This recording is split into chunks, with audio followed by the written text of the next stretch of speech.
Halo semuanya, perkenalkan nama saya Fitria Eva, NIM 19104168874, kelas A1 pagi, mata kuliah Perilaku Konsumen, dosen Adi Mursalin, SEMM.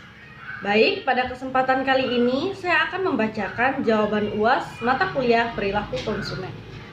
Keterlibatan adalah status motivasi yang menggerakkan serta mengarahkan proses kognitif dan perilaku konsumen pada saat mereka membuat keputusan.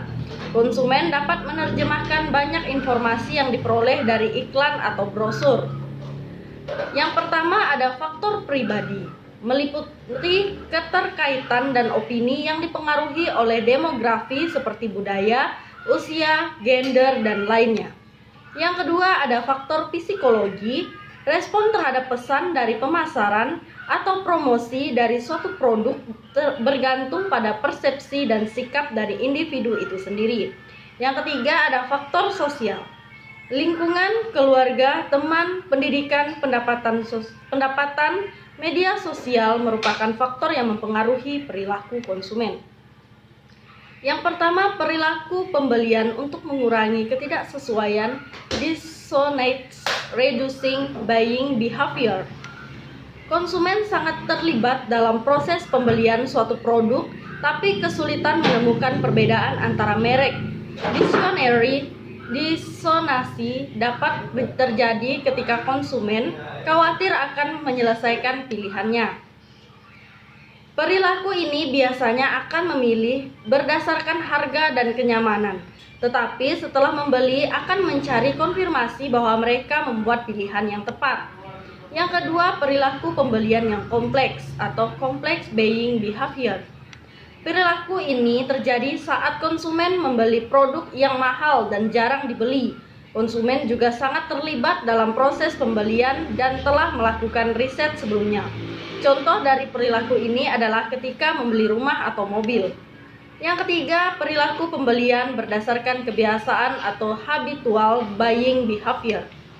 Konsumen tipe ini memiliki keterlibatan dalam kategori produk atau merek. Misalnya, ketika konsumen berbelanja bahan pokok yang digunakan sehari-hari. Perilaku ini menunjukkan pola kebiasaan dan keputusan untuk pembelian barang tidak berdasarkan loyalty atau promosi dari produk-produk tersebut. Yang keempat ada perilaku pembelian yang mencari variasi produk atau variety seeking behavior. Pada perilaku tipe ini, konsumen melakukan pembelian produk yang berbeda bukan karena tidak puas terhadap produk sebelumnya, tetapi karena ingin mencoba variasi lain. Misalnya, konsumen yang mau mencoba parfum dengan wewangian yang berbeda. Gaya hidup konsumen adalah ekspresi keluar dari nilai-nilai dan kebutuhan-kebutuhan konsumen. Dalam menggambarkan gaya hidup konsumen, dapat dilihat bagaimana mereka hidup dan mengekspresikan nilai-nilai yang dianutnya untuk memuaskan kebutuhannya. Contoh dari pengaruh gaya hidup konsumen dalam membeli suatu produk sebagai contoh, belakangan ini kita dapat mengamati bahwa bukan hanya konsumen perempuan saja yang suka memperhatikan penampilannya. Namun ternyata konsumen laki-laki juga sudah mulai memperhatikan penampilannya. Laki-laki saat ini juga sudah mulai memperhatikan bagaimana merawat muka dan rela meluangkan waktu untuk melakukan hairstyling ataupun merawat kulit. Gaya hidup ini dikenal sebagai gaya hidup pria metroseksual. Mengapa dikatakan gaya hidup metroseksual? Karena mulainya tren ini dipicu oleh para artis, model, kalangan olahragawan, eksekutif muda, pengacara, bahkan diplomat yang berada di kota-kota besar. Umumnya, konsumen laki-laki memilih gaya hidup metroseksual ini adalah mereka yang memiliki pendapatan di atas rata-rata dan royal dalam berbelanja. Hal ini membuka peluang bagi wirausahawan bidang fashion, skincare, kosmetik, dan layanan perawatan untuk mengembangkan pasar sasaran. Perilaku konsumen atau perilaku pembeli adalah hal yang mengacu pada perilaku yang ditampilkan oleh individu ketika mereka membeli, mengkonsumsi, atau memakai produk atau layanan tertentu. Perilaku ini dapat dipengaruhi oleh banyak faktor. Selain itu, juga melibatkan pencarian produk, evaluasi, Produk di mana konsumen mengevaluasi berbagai fitur pembelian dan konsumsi produk. Kemudian, perilaku pembelian pasca produk dipelajari yang menunjukkan kepuasan atau ketidakpuasan konsumen di mana melibatkan pemakaian produk. Konsumen saat membeli produk melewati banyak langkah. Studi perilaku konsumen membantu memahami bagaimana keputusan pembelian dibuat dan bagaimana mereka mencari produk. Selain itu, pemahaman perilaku konsumen juga membantu menjual untuk mengetahui apa, di mana, kapan, bagaimana, dan mengapa konsumsi produk terjadi. Ini membantu penjual atau organisasi untuk mengetahui alasan dibalik pembelian produk oleh konsumen dan bagaimana ia memuaskan mereka. 3 iklan di TV yang telah saya tonton, yang pertama adalah sabun Nuvo, Dettol, dan sabun Look.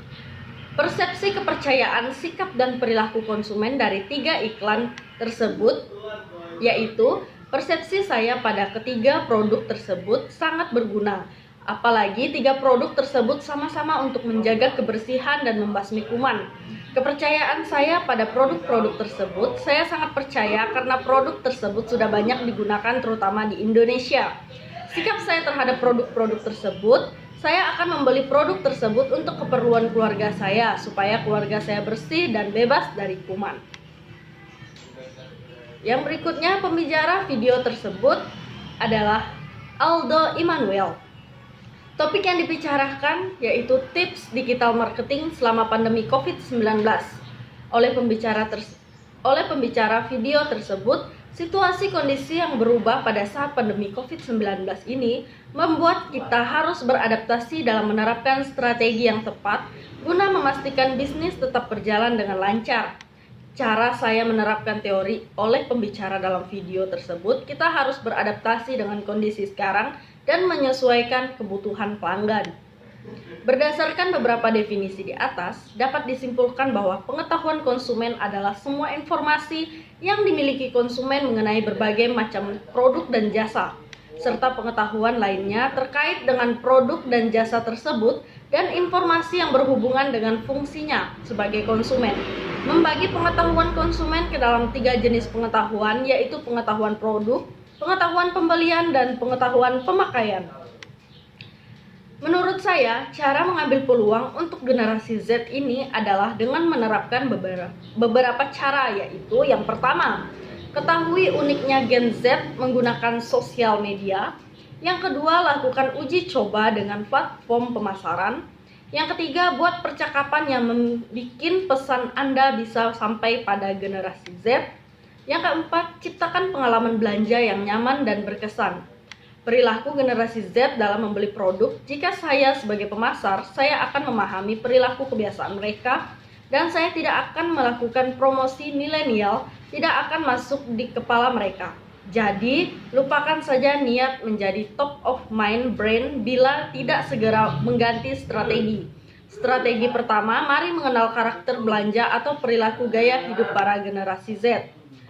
Dengan cara saya mengambil peluang dari generasi Z ini, harus bisa berani mencoba dan berbagi berbagai media baru yang mampu menjangkau mereka. Contoh dari nilai yang mengalami perubahan dan perubahan dalam konsumsinya di masa pandemi ini, yaitu produk kesehatan seperti makanan sehat, suplemen, atau minuman-minuman kaya gizi seperti jelly atau susu juga akan menjadi hal yang paling dicari oleh konsumen. Tugas-tugas yang dikerjakan selama kuliah perilaku konsumen yaitu membuat rangkuman materi dalam pertemuan melalui Zoom, video direcord dan link dikirim ke grup WA dan FB.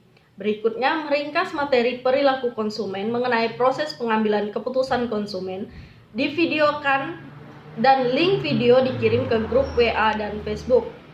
Berikutnya, membuat persepsi influence dan low influence, kemudian direcord, lalu link dikirim ke grup WA dan grup FB. Yang terakhir, mempresentasikan PowerPoint mengenai perilaku konsumen bab 10, kemudian direcord dan link video dikirim ke grup WA dan grup FB. Sekian bacaan jawaban perilaku konsumen yang dapat saya sampaikan. Saya ucapkan terima kasih.